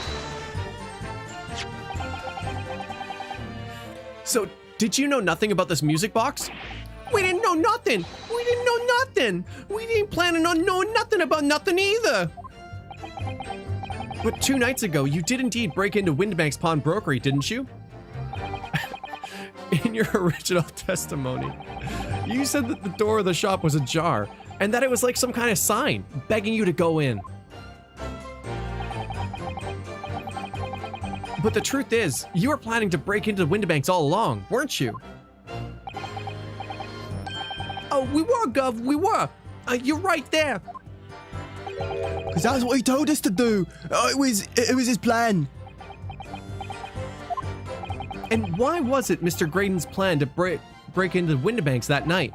Did you not ask the reason? He said the place was full of stuff worth nicking. And what he told us beforehand anyway. Turned out it was a load of cobblers, didn't it? I weren't best pleased, I can tell ya. In any case, if they know the real reason, it doesn't sound like it's going to give it away. Oh, Milverton and Skulkin's milk run. God, them were the days. I'm sure I'm going to regret asking, but why exactly was that? What exactly was that? Some kind of business? Oh, just a little scheme we had going back when we was youngsters. A bit of fun, really. Delivering fresh milk to the locals. That's what it was all about. That sounds alarmingly legitimate. There must be a catch. I suppose since we're here, I should ask them to elaborate. But on what? Oh, boy. Yeah, the business model. Yeah, the business model. How you make money. So, how did your little business work exactly? Well, every morning down our way, the milkman would come with his car to deliver milk. I don't know, I went Boston for a second there. If you stuck your empties outside your front door, it would leave them full again, right? So, we swooped in on the action, got people to sign up with us. We promised to deliver milk for half the price of the other geezers doing it. People couldn't wait to sign the dotted line. We were raking it in, we were. So, did you live on a dairy farm or something? Gordon Bennett, are you off your rocker? We had nothing. We were too poor to have a farm. Right. Nah, what we had going on was simple. Once you had the idea, we just switch them over, see? Our customers' empties with the full ones from anyone who wasn't on our books. A doddle, right? I think you mean to say a diddle. And that's a crime. It was just an harmless bit of fun, that's all. Milking the general public in such a fashion is most certainly not harmless, as you put it. Well, it was what It was what... him. Yeah. Okay. Well, it was him what come up with the idea. Well, why is he what come up with the idea? Ash is the evil genius. You mean Mr. Graydon? Yeah, Ash is always his head in the book when it's growing up. Said he was going to get himself an education and get out of the slum we lived in. Cute. Cool, we all ragged him about it, didn't we? Told him he was soft in the head, didn't even think it.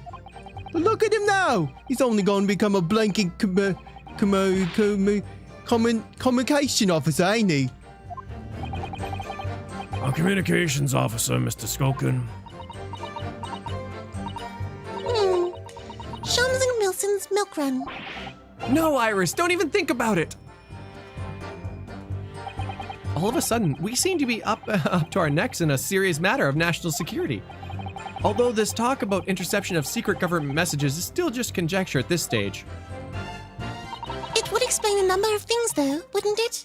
The negotiation Ginny overheard in the omnibus 2 months ago and the break-in at Windibanks.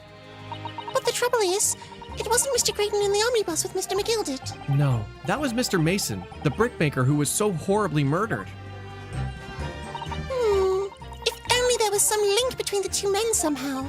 I know, but Mr. Graydon's testimony seems to be as watertight as ever. I wonder if the key to us making headway with the cross-examination here could be those two brothers. You don't think the Mr. Mason was his dad? No, that doesn't make any sense. Never mind. I'm sorry I said it.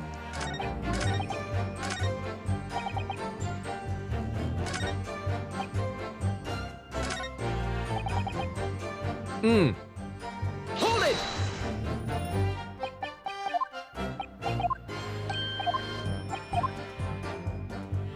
Bum, bum, ba-dum, dun, dun. The business name. because there's another name there. Oh, there is. So this business was just a bit of fun, you say? And it was just yourselves and Mr. Graydon involved? Yeah, that's it. Milverton and Skulkin's milk run, was it? Yeah, that's it. And where did the Milverton part come from? Oh, right. I thought clever clogs like you would have worked it out. That one is... Enough of this! How much longer are we expected to listen to this drivel? Let me guess. You don't accept anything these two witnesses are saying? Tell me, why is it that it was only at the mention of the name Milverton that you decided to interject? Hoo-hoo. Because well... I weren't the happiest of times, happy of his... It weren't the happiest of homes that one came from.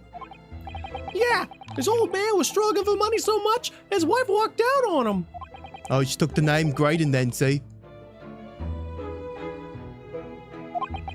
But his Ash will always be Milverton to us.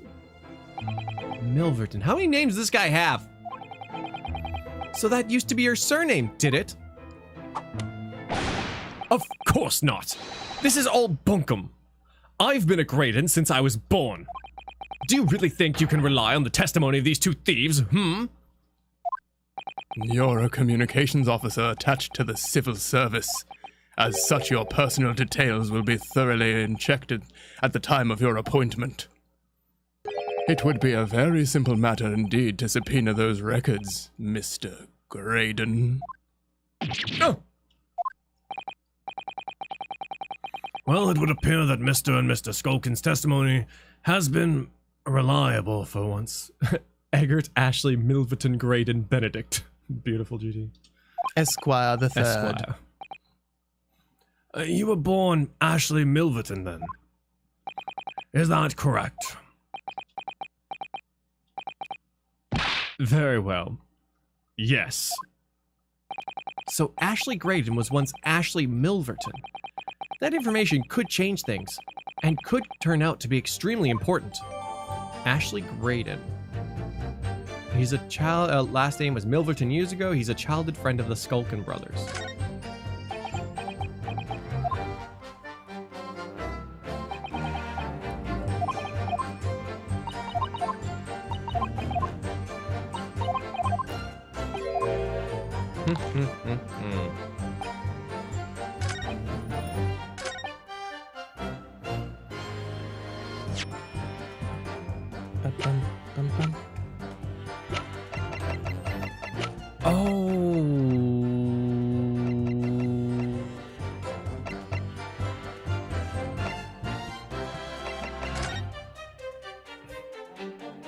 There are no names on these at all, right? I don't think so.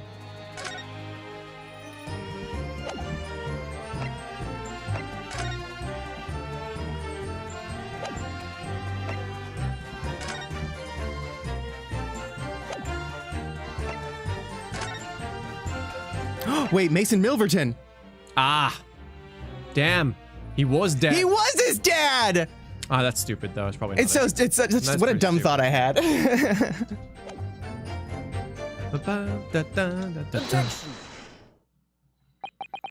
Mr. Ashley Milverton. Tell me, why did you try to hide your former name from the court? Do you think it was Graydon that lit McGilded on fire too? Yes. Amazing. Because I haven't gone by that name for years. It means nothing to me. No, I don't think that's the real explanation at all. It's because they were both blonde. That's why I'm like, he's his dad because they're And blonde. the anime logic Yeah. goes through. The truth is, you had a reason to hide that name. Explain yourself, please, counsel. I have here the notes from the omnibus case, my lord. As we all know, the victim, the man who we now understand to have been negotiating with Mr. McGilded. Yes, Mr. Mason, the brickmaker. That's right, only Mason wasn't his surname at all. It was his given name. His full name was Mason Milverton. Milverton? Do you mean to say Saint's alive? Mr. Ashley Milverton. Is it not the case that the brickmaker, Mr. Mason Milverton, was your father? Oh my God! Jerry! I don't. As I believe I mentioned earlier, your family history will have been thoroughly checked when you join the civil service. And it really would take no time at all for the court to subpoena those records. The truth is, you've been illegally acquiring highly confidential government information and selling it on to McGilded in collaboration with your father.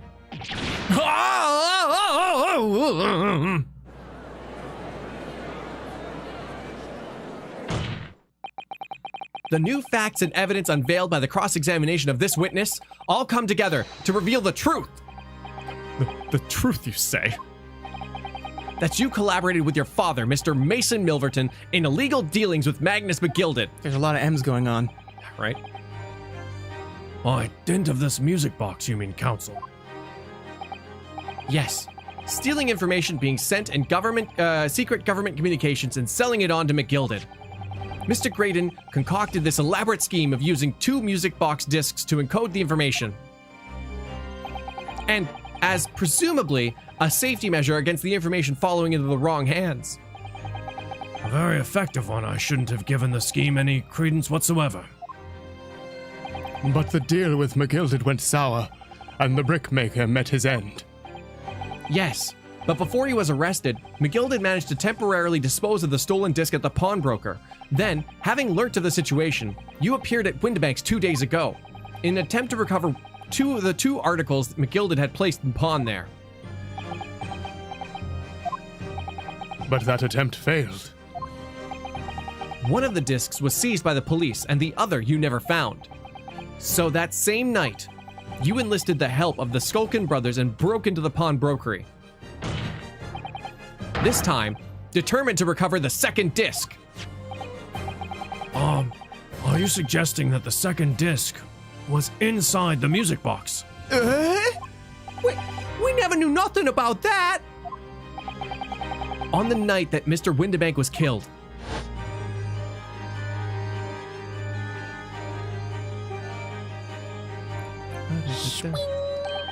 the intruder to the pawnbrokery touched one item and one item alone, the music box. It was rather ingeniously demonstrated using the 2 prints from the security camera, indeed. So, the question that naturally begs answering is this: why was only that one article disturbed? The answer is obvious, because it contained the second disc, which the intruder was desperate to retrieve. Since, if it were to fall into the hands of the police, it would be proof of high treason. Well, Mr. Graydon, do you deny that all of this actually began on that fateful night 2 months ago? I refuse to accept any of this nonsense. Oh, he's bleeding. Sir, there appears to be blood seeping through the sleeve of your jacket. What? Oh! 2 nights ago, we know that 3 shots were fired at the scene of the crime in Windibank's pawnbrokery. 1 took the life of the pawnbroker himself. 1 struck the pouch around Mr. Sholmes' waist. And the final bullet struck the calendar on the wall of the shop, having first pierced the arm of one of the intruders. Mr. Graydon, that wound on your arm you seem to be trying to hide. It's a bullet wound, isn't it? Oh, he's got you now, me old China. Time to call it quits and croak, I reckon.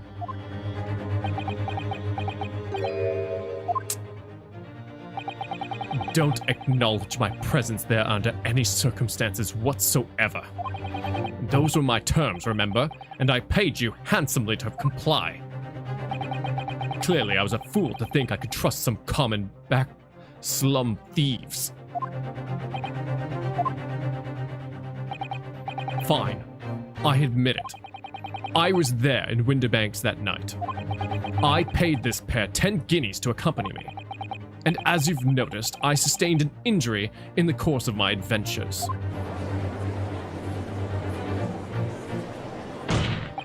But that is all. I admit to nothing more.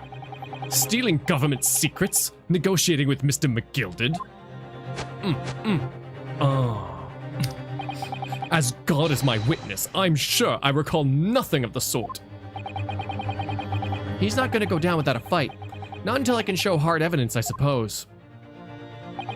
Nevertheless, the defense has now established a crucial fact. Which is... Well, we know that one bullet was fired from each of the 2 firearms that we have in evidence. The bullet from the Skulkin brothers' gun hit the pouch around Mr. Sholmes' waist. And the bullet from Mr. Winterbank's gun clearly must have been the one that caught Mr. Graydon in the arm. Indeed it must. We can rule out the possibility that the man shot himself. Mr. Winterbank? I don't know. And that leads us to only one conclusion. Mr. Winterbank was shot by a 3rd gun, which can only have been fired by the 3rd intruder. Goodness! That's right, Mr. Graydon. The only person who could have possibly shot Mr. Winterbank that night is you! Points at Von Zeeks.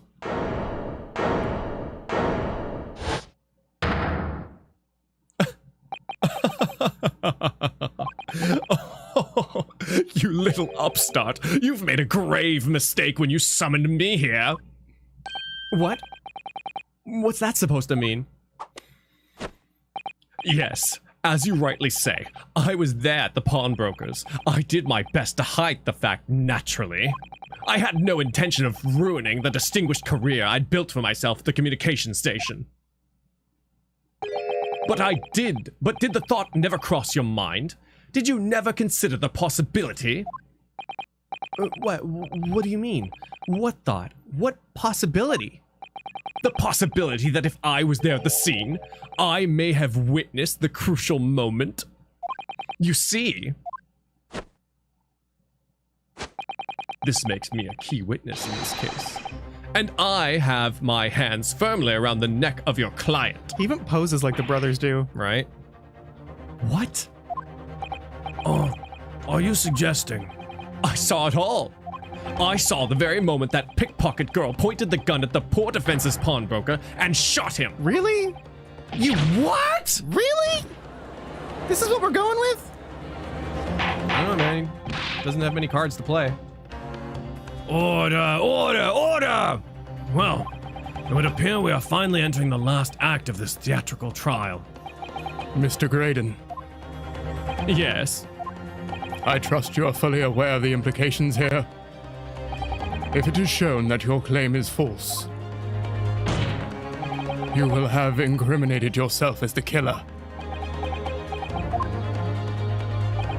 Oh, I understand fully. Then I must ask you to give your final, formal testimony once more. You will explain to the court precisely what you saw at the moment the defendant allegedly shot the victim. Nothing would give me greater pleasure.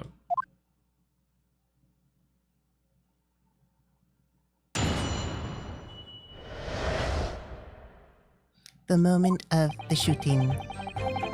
While these ruffians were jostling with the broker, I was still near the entrance of the shop. When Winterbank threw Nash over the counter, I felt a sharp pain in my arm. I pursued the man, but he shut himself in the storeroom. I could see him just through the peephole in the door, though. The accused, in a black coat, shot the man in the back as he was trying to flee to safety. I saw the blood spatter all over that wretched girl. Then she tossed the gun out of the peephole, so I picked it up and made my escape. What? Good gracious. This is quite some extraordinary testimony.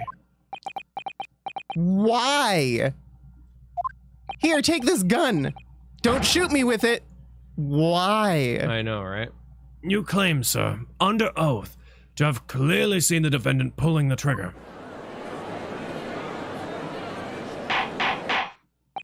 Order! Order! Order! It wasn't my intention to testify in this way. But neither is my intention to be found guilty of a murder I didn't commit. Ooh, well, you see, my hand has been forced. I'll tell the truth now, in an act of self-preservation. The truth? Until now, the prosecution was completely unaware of the details.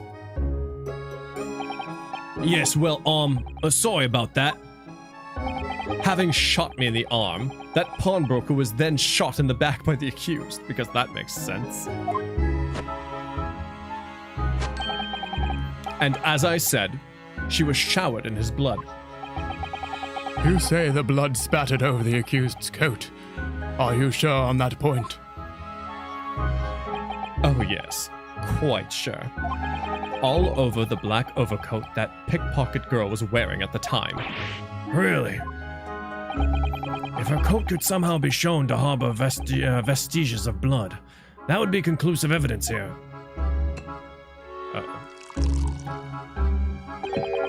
Such an investigation is entirely possible, my lord. What? Only very recently, a German scientist has developed a technique to identify human blood.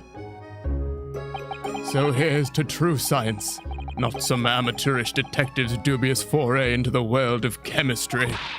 There's nothing more dubious about Harry's work. His ideas are all sound. Ideas are of no use to us here. In science, as in law, theories must be proven before they stand. Shit.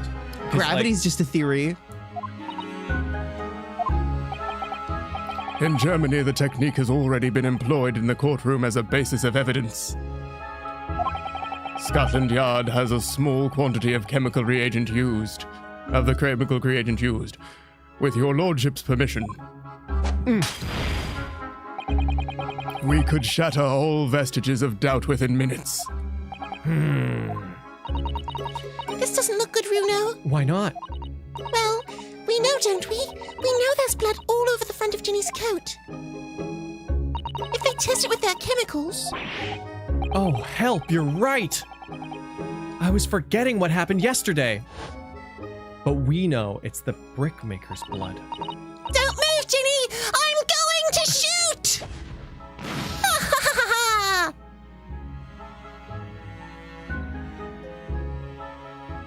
I thought you'd be able to smell it. But it would also be all over her vest, too.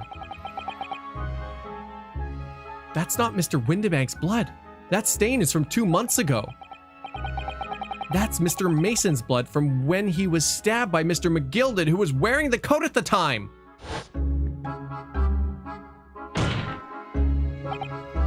My lord, the defense objects to the test proposed by the prosecution. Overruled. Lord Von Zeeks, make it so at once. With pleasure, my lord. And while we await the results, the defense may proceed with the cross-examination. Once they find that blood on the overcoat, Gina will be... Counsel! Yes, my lord. Your cross-examination. Of course, my lord. If this cross-examination doesn't go well, if I don't manage to uncover some decisive evidence or a really compelling clue now, I have a very bad feeling about the outcome of this trial. Yeah, right? Blood's pretty sticky. You'd be able to tell from 2 months ago to 2 days ago? Yeah.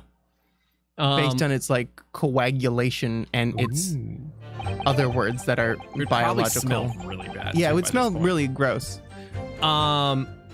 But yeah, is this a good place to stop a little early? And then we can finish this tomorrow, is what you guys are saying? So we have a decent stream tomorrow. I know the endings in this game can be a little drawn out sometimes, so I don't know. Well, it's not going to be tomorrow. It's going to be Sunday. Oh, shit, Sunday. Yeah. Wow. Rip. You couldn't even tell with the added bus, the blood in the omnibus? Yeah. I know, sorry. There is no tomorrow. Sunday, Sunday, Sunday. Bum, bum, bum, bum. We have plenty more to go. Oh, okay. Cool. Tomorrow's raffle day! Yeah, and Berseria, so we're not stopping. No one's stopping. No one gets to Come stop! on, are you? Time to crack this egg. Crack this egg! Milk this man! Name time. A mason is an occupational term Thank you, which Simon. includes bricklayers, and Milverton is derived from the Conan Doyle The Adventure of Charles Augustus Milverton. Wow. Yeah, I knew Mason was a bricklayer. Weirdly though, his Japanese name was mortar, which is a type of paste used to bind bricks. Brick and mortar. That Brick makes sense. and mortar. Huh. TBD, thank you so much. Thank you, TBD. I appreciate that. Milk this man for his testimony. Hold it! Mr. Windibank emerged from the storeroom, I believe. Ringo and Nash were scouring the counter when he suddenly appeared and flew at them. He already had the revolver in his hand. Fortunately, I wasn't too close. I've never been so scared in all my life. Yeah, we was just regular mild-mannered burglars, is all. We don't like violence. Says the pair who carry a gun. And what do you mean when you say you were near the entrance of the shop? I was in the doorway, running my eyes over the shelves of forfeited items. Looking for the music box, of course. The broker went for Nash in the first place. Then Ringo joined in, making it 2 against 1. I assumed they could handle the situation. But I was wrong. I was trying to help me little bruv, but the geezer chucked me over the bloomin' counter. So I pulled my gun on the old fella, and that soon made him scarper. The pair of you setting upon the door. Setting upon the poor defenseless pawnbroker together. Shame on you. Sorry, Gov. Gov.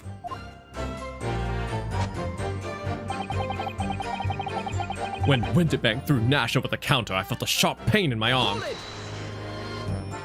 You mean that's the moment you were shot? Yes, though I didn't immediately realize what had happened, of course. Things crashed on the floor from the counter as the 3 men were brawling. It was exactly that moment that it happened, so I didn't hear the gunshot. And the bullet went on to strike the calendar in the wall behind you. So it would appear. When I looked at my arm, I saw it was bleeding badly, so I wrapped my handkerchief around it.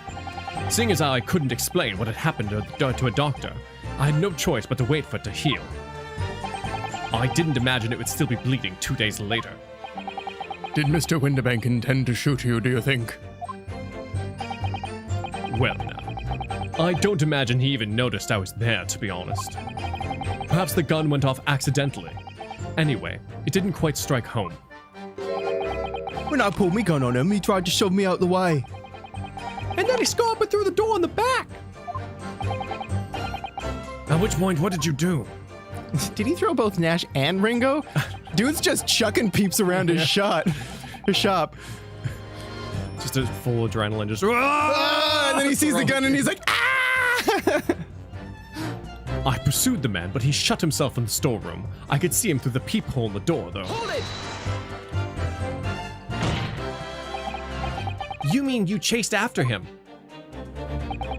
I don't recall the reason why, but I ran after him to the back of the shop. And what about this peephole in the door you mentioned? Well, unsurprisingly, the storeroom's door's a solid job, made of stout wood. But there's a small opening left about head height that lets you see what's going on there from the outside. Actually, I should know that, shouldn't I? I looked through it myself that night.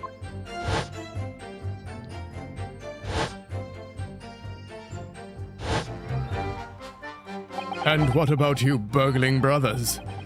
Did you see what went on through this peephole as well? likely, Gov. Didn't see nothing of the sort, Gov. I doubt these two buffoons were even aware of the peephole's existence. So the Skulkin brothers were there, but they didn't see the killing of Mr. Windibank take place. Inside the storeroom, I could see the broker and that young girl standing there. Wait, so you were at the front of the store, but you were at the back of the store? Where were you exactly, Mr. Grayson? I have an enormous Graydon. ass, so I exist in two places at once at all times.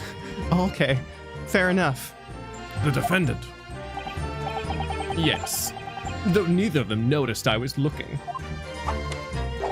The girl raised her gun and pointed it straight at the man. And then, what did you see next? The accused, in a black coat, shot the man in the back as he was trying to flee to safety. Hold it! Yes, when the crime was discovered, the defendant was found with the gun in her hand. But that was Mr. Windibank's gun, from which only a single bullet had been fired. And as we've already established, Mr. Graydon, that bullet was fired at you. Ah, but no. It wasn't the broker's gun that the pickpocket girl had when I saw her. Yes, the bullet from Windibank's gun grazed my arm, and yes, the Skulkin's gun grounded the detective. But this was another gun entirely. A third gun. Chekhov's gun. The broker's gun was not the murder weapon, so clearly there had to be a third firearm involved. In other words, the accused must have her own gun with her at the time. Yes, but it's a smoke bomb gun. It doesn't do anything. But no other gun was found at the scene.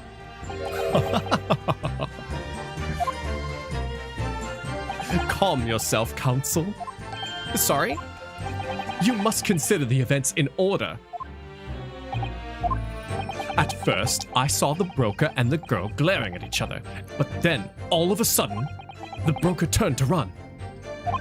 And it was at that moment that the little gutter rat shot him in the back. A chilling image, I must say.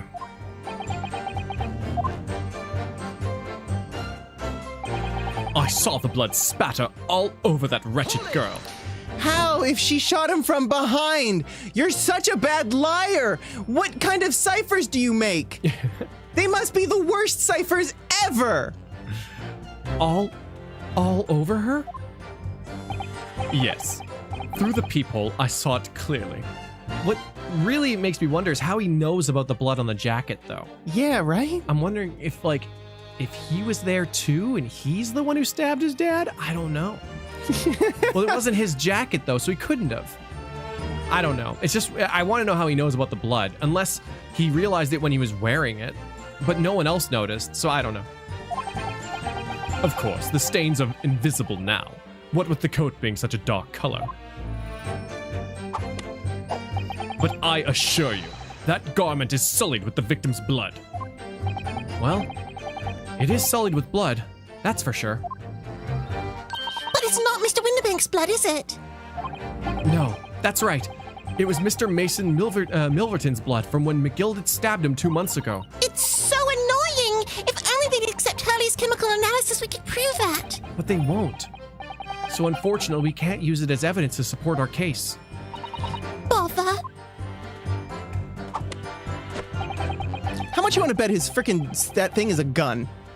His stick? It's a gun handle. We looked at the bottom of it, though. Oh, maybe. Oh, shoot, no!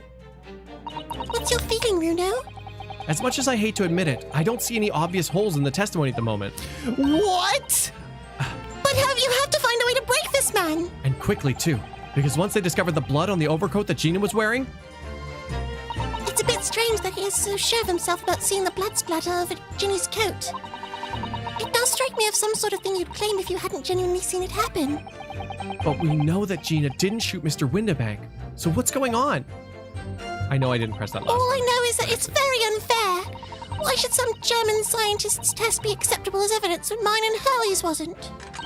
Detectives can use test tubes too! Something peer reviews, I guess. Yeah. Peer reviews. Who needs those? Never mind that. I have to find a really stark inconsistency with this testimony somewhere. And I have to find it before the prosecution discovers the bloodstain on Gina's coat. Because in Harry Potter, Draco's dad's wand is in the stick of his staff. He pulls it out and he goes, Potter. Potter. Hold it! Did I hear you correctly? She threw the gun out of the room? That's right. After the broker fell to the floor, she started walking over. Over where exactly? In the direction of the storeroom door, to where I was watching. Of course, I quickly retreated, and then the girl dropped the gun through the peephole onto the floor on my side of the door. Why on earth would you do such a thing? That's what I'm saying.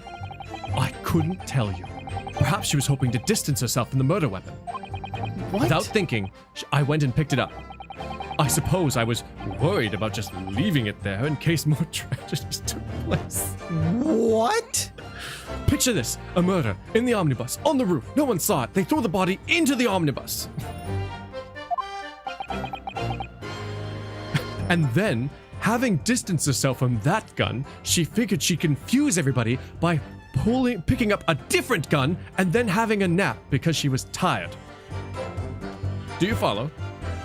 This is absolutely ridiculous. So it was you, in fact, who took the third gun from the scene of the crime. Oh, it'd be a shame if someone else got shot. Jeez. Yes, it was yours truly. Then where is the gun? I recycled it. As any good, upstanding citizen would. Put it out with the milk bottles, I suppose. Yes, the gunman comes and picks up all the empty guns you see. Bring out your guns! And replaces them. Oh, this gun ain't empty! Fresh guns. This gun's got bullets in it! I left the clear up to my lackeys and left. Clear up? Oh, we made a bit of a mess around the counter, so Mr. Whistle and Flute here told us to tidy up. Oh, he thinks I'm blooming mum sometimes. He does tuck us in and give us a kiss on the forehead. Well, I was paying you enough, by God. Tell me, Mr. Graydon, when you left the pawnbrokery that night, was it by any chance with the second disc in your jacket pocket? You little toe rag! You little toe rag! Oh, shit! Oh, shit! I really want to talk to Ringo right now. So what are you thinking about, Ringo?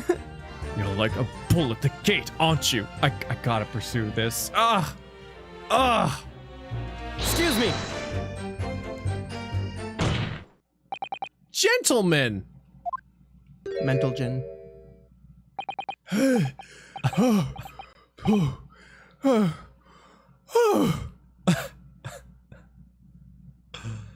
Aw, man. Well, I guess we're gonna figure this out next time. On Sunday. On Sunday. On Sunday. On Sunday.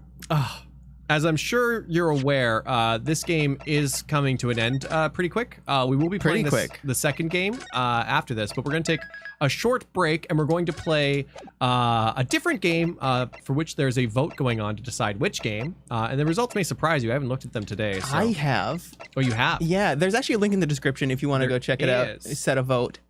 Currently, nothing's changed. I'll give you the rundown from last place to first. Okay. Are you ready? Yep. Last place, Lego Lord of the Rings with 8%. Second to last place, Portal 2 with 17%. Then Mario Sunshine with 18%, followed by Doki Doki Literature Club plus Sonic Adventure at 26%. And in the lead, The Legend of Zelda, A Link to the Past. Damn. How many votes are there so far? There are currently 2.5 thousand votes. Damn. People be liking Zelda. People like Zelda. This is going to be our break into Zelda. Yeah, I mean, if anything's changed, I think Sunshine fell back and Doki Doki Literature Club pushed forward. Yeah, I think Doki Doki's up there. Damn. Can't wait for us to do all our awesome Zelda voices.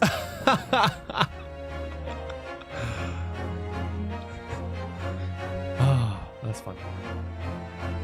But yeah, thank you for being here. That was crazy. Ugh.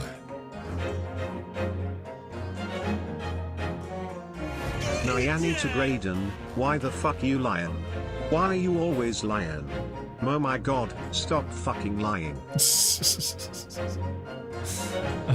Cyber Saiyan, thank you. Hey, thank you for being here, I see. Yeah, A Link to the Past is pretty fantastic. I played it. I don't even know if I don't think I've ever finished it. I played it when I was a young wee boy. So I remember a little bit of it. The one that I did finish, God, must have been when it came out. Like more than 5, maybe 8 years ago. I don't know. But it was A Link Between Worlds. And it was neat playing A Link Between Worlds because I remembered vague memories of A Link to the Past in that world. And it was cool. It was very cool. But Nyanny's never played A Link to the Past, so. But yeah, I played A Link to the Past as a child. I must have been like 8 or something. No, even younger. But yes, yeah, so that's fun. No, I don't think I knew the word anime yet. Wasn't that interesting to think? There was a point in time when I was a child when I didn't even know what the word anime meant. Right? I only knew Japanimation. And literally it was because of a tiny short segment on YTV. In addition to Pokemon. I remember checking the TV guide in the newspaper, because that's how you had to look and see what what was going to be on TV. Oh yeah. Was in the TV guide. And I saw Pokemon. I'm like, what is that? And I turned to the channel and I was like, oh! And I called my best friend Amanda and I was like, Amanda, you have to turn it to channel 26 and watch this show called Pokemon. And she's like, I'm watching it right now. And I'm like, me too. It's the best. Yeah, because I think even when I was a kid and like Sailor Moon was airing, I think it was just a cartoon at that point. I think that's what everyone called it. I don't even think they called it anime. No, well, I mean, like Sailor Moon went through the deek. Yeah, but as a kid, like it was never explained that this is this is an animation from Japan that's been localized. It was just cartoon. It was just a cartoon. Because I mean, like I would have been like 5. A Japanese cartoon or something. Yeah, I don't even think it was like credited as being Japanese. I think they just literally repackaged it and was like, "Yep, Serena, this is hey there, meatball head. This is a local animation for kids, for children, definitely." Sailor Moon says, "Yeah, they're cousins." Yeah, bizarre. It's Molly. I'm your best friend. I don't think I realized that like animation like that came from Japan until Pokemon. Really? At some point, but even then, like, it never occurred to me that it could have come from a different country. I like, without my knowing, I've been into anime since I was a child. I loved Speed Racer. I loved Astro Boy. I loved Unico, the magical unicorn that turned into a beautiful unicorn, but was normally just a tiny little unicorn boy. Yeah, because I think it was, I think unfortunately, because I remember there being a point in time where even my parents, I think a lot of parents were like, Pokemon is bad for children. It teaches them the values of like violence, basically. To fight animals? To fight animals or something. I remember there being something like that. Yeah. Like the morals of Pokemon are definitely suspect at best sometimes. I watch some of those episodes. Yeah. They're really funny. Like, they don't make a lot of sense. No. Yeah. I mean, every generation has something corrupting the youth. Oh, rock music, Dungeons and Dragons, Pokemon, video games, stereoscopic images, maid outfits, socks. All right. Anyways, we'll see you soon for the Smash tournament of Neo Twooey. Hell yeah, baby! Well, until then, we'll see you then. Come early because you want to vote for your favorite. It matters. Yeah, it matters. Characters are going to be there. So if you're interested in Twooey and characters, get in there. You get 3 votes. It's going to be good times. Good times. Okay. Bam. Bye. Love you. Bye.